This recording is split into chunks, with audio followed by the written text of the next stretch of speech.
Fire Emblem Three Houses is the most recent installment of the Fire Emblem franchise that was released in mid-2019 on the Nintendo Switch, and over the last year, the franchise has gained millions of new fans because of the game. As one of these new fans, as a kid, I refused to play any games that didn't have Mario, Pokemon, or Skylanders in it, so I only knew the Fire Emblem characters if they had previously joined the fray in Super Smash Bros. After playing this game almost twice now, I can confidently say this won't be my last Fire Emblem game. But what makes this game so different from the others? Is it because it's the first game in a while to be on a home console? Is it because of the main story? Personally, I believe it's because of the unique personalities of each student you can teach and grow bonds with. Just what kind of personalities do these students have? Today I'm going to be breaking down my personal bonds with each student in the game, and rank them based on those connections.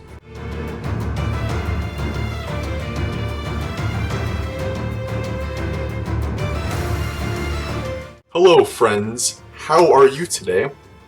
I'm Ferdinand, you should know, and today I will be ranking all of the students from Fire Emblem Three Houses, which I've got to say is a pretty fantastic game. I've played it almost twice now. Second time I joined the Blue Lions and then drafted everybody else. So I've met every character personally, used them in battle at least once each time, and I've basically grown bonds with every single one of these characters. Tiers are God tier, S tier, A tier, B tier, C tier, F tier. Just to get it out of the way to start, the God tier is only reserved for one person. And by, the layout and everything, you can probably guess who that is. And yeah, of course, it's going to have to be Ignatz. I mean, there's not much I have to explain here. He's a very well-developed character. Before the time jump, he's just a regular kid who's afraid of becoming a knight just because his dad told him to, and basically a lot of people are really mean to him for no reason at all. And then after the time skip, he becomes confident in himself. I've had him as a very high level sniper in both playthroughs so far. He's a very strong sniper, and he loves painting. Like, this guy is very passionate about painting, and I really love him as a character. Very well developed. And nobody can mess with my boy Ignatz and get away with it. So he goes in the God tier, and then the next two I want to get out of the way. Yeah, they go in the F tier for I don't even have to explain this. If you've played the game, Edelgard betrays everybody. Only if you're in the Black Eagles will you agree with her. Even if you choose the Black Eagles path, you might not agree with her, but that's the path you chose. So I guess you're screwed. But yeah, I hate Edelgard and I hate Hubert. Alright, now we are actually going to go in order of the way that the website has these in, so we don't just randomly go with characters. So next is Annette. I haven't used Annette very much in the game, this playthrough. I started off using her a lot in battle, and then I kind of started using other fighters and kind of lost track and stopped using her. I really think she's a good character. Her father is Gilbert, which is one of my favorite knights in the game. I really like how she is as a character. So I'm going to be putting her into the A tier. Next is Ashe. And Ashe is kind of like Ignatz, not just because they're archers, but because of their lineage. Ignatz's dad has been making him be a knight. He wants him to be a knight. Ashe's adoptive father becomes this sort of evil character that you have to defeat, and he has to defeat his own adoptive father. The only difference is that Ashe was homeless after his parents died, and he had to take care of his younger brother and sister, and all three of them got adopted by his adoptive father. So I really like his whole story. I like how they give him a whole story that really becomes important. So I'm going to be putting him in the A tier above Annette. Next is Bernadetta, which is also a very well-developed character because she's afraid of coming out of her room. She doesn't like contact with people. But I guess, the professor in this game, he's like this godlike character that everybody trusts. As cheesy as that sounds, but you become the first person that Bernadetta trusts. And she's got kind of that whole thing about being a noble and her dad holding this position and everything. So I didn't really develop a bond with her, however. I like how her character is written, but I never really developed a bond with her. So I'm going to be putting her in the B tier. Alright, next is Kaspar.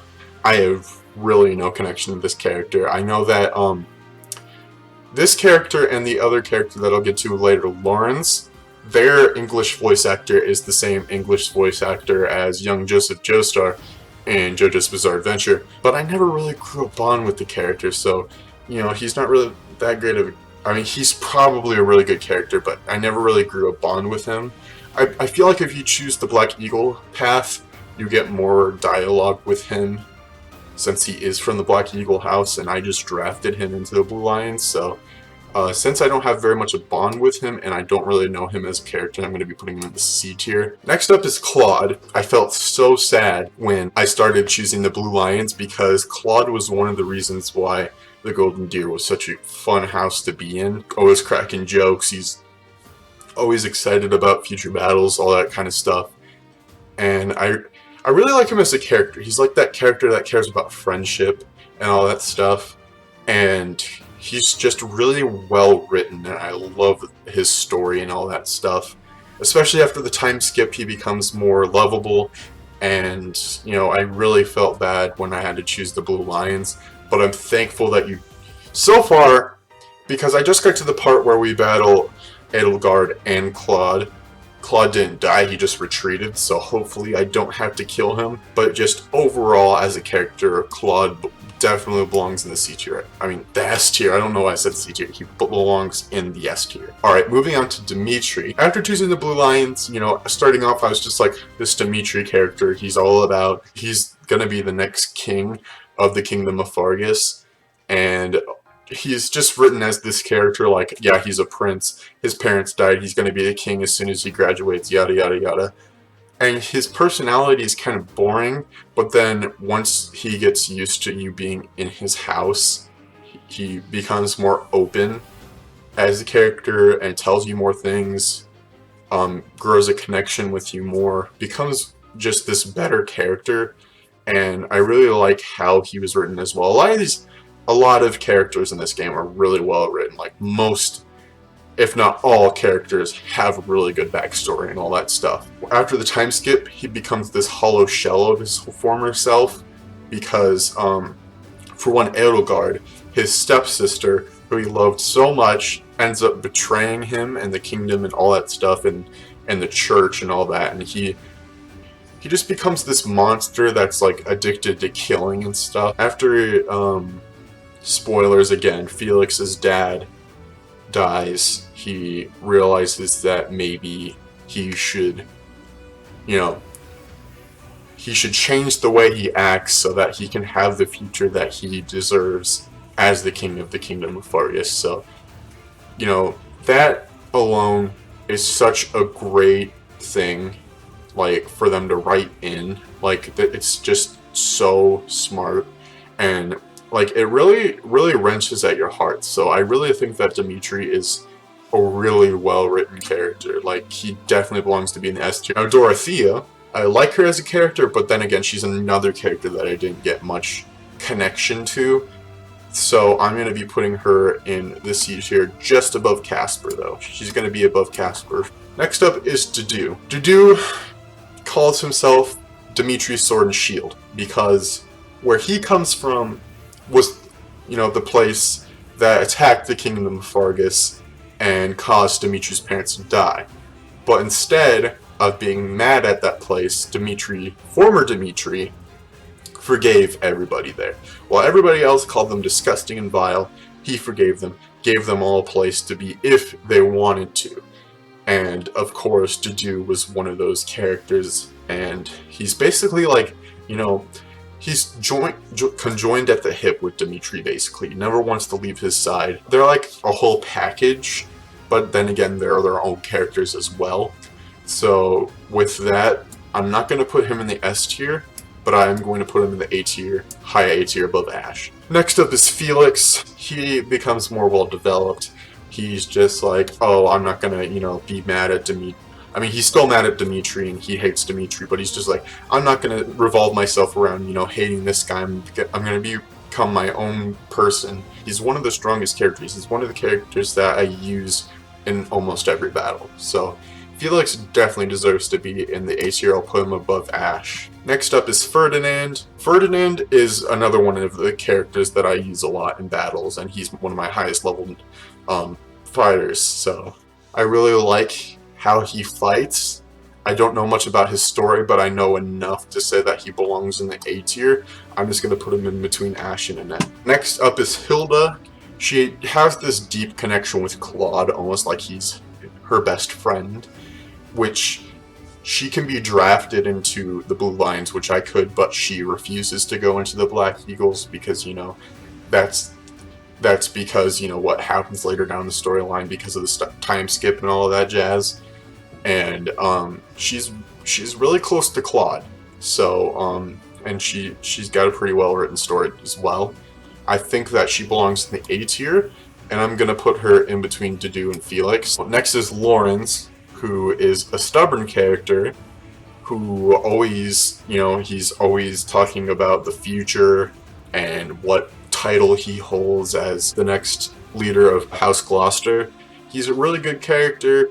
Both of his hairstyles are the frickin' weirdest in the game, but, you know, I really like him as a character, and he's got that snobbiness, and, you know, he talked to Claude very rudely, but at least he wasn't really, I don't remember him ever being rude to Ignat, so, you know, he gets bonus points for that. You know, as a whole, I think that, you know, he just deserves to be in the high B tier above Bernadetta, but yeah, I'll just put him in there for that. Next up is Lysethia, which if you haven't played Three Houses, then you don't know that at the end of the game you get to choose someone to marry, depending on the bond that you had with your students, and it's with a character that's your opposite gender. And Lysethia, in my first playthrough, ended up being the one that I chose to marry, which was kind of weird because I don't think I really, you know, connected to her story. She's a really good character, but she was mean to Ignatz on multiple accounts, but that was because she's the youngest character and she doesn't like being seen as a child. Ignatz, you know, said something about how she's mature and stuff, and it kind of turned into something weird with that, and she got mad at him. So, you know, the reason she got mad at him was for no reason, but in other situations, you know, it kind of makes sense. But it's kind of weird since I did end up marrying her in the last playthrough, but it kind of felt weird to me when I was doing it, so I'm going to be putting her in the B tier above Lawrence. Next is Mary Ann, who again is another one of those characters that has a title, but she doesn't really, you know, accept her title because mostly she was adopted into that title. I mean, she was a noble before, but now she has to be like the leader of a house because she was adopted by her uncle, who is currently the leader of the house, I believe, if I recall correctly. And she's kind of, because of her crest, she thinks that she's a monster, and she tries to distance herself from people so they don't get hurt.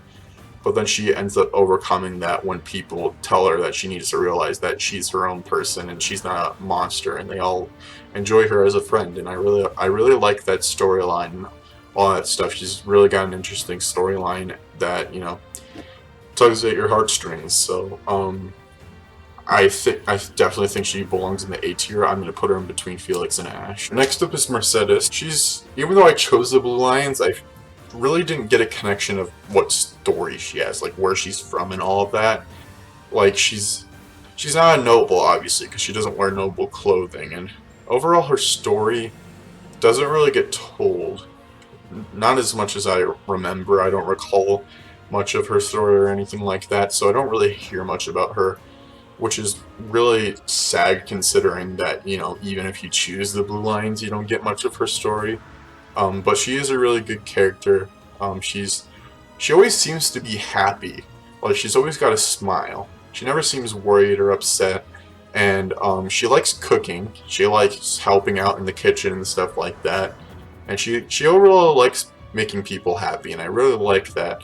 So I'm going to put her below Bernadetta in the B tier. Next up is Petra. I really like her as a character. I'm going to be putting her in the B tier. in between Bernadetta and Mercedes. Up next is my boy Raphael. He was Ignaz's childhood best friend. I really like them together as characters.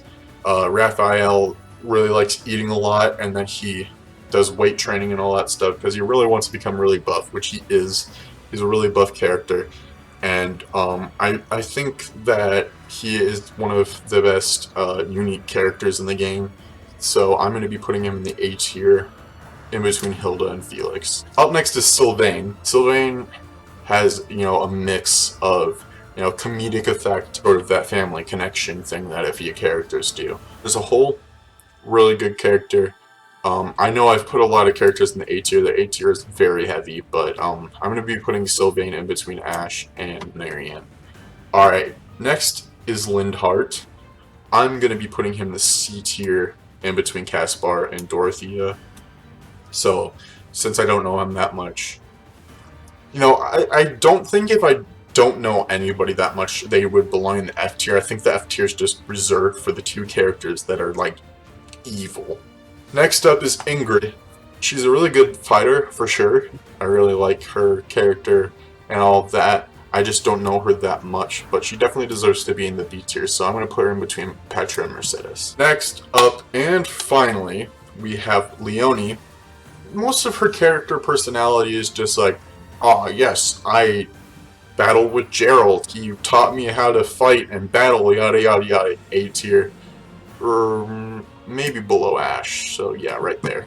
This was a really fun game to play, and it has been, and it still continues to be a very fun game that is really replayable. Definitely replayable for sure. So, do I suggest you guys play this game? 100% I suggest that you play this game if you haven't. And if you heard me say a couple of spoilers, I'm sorry.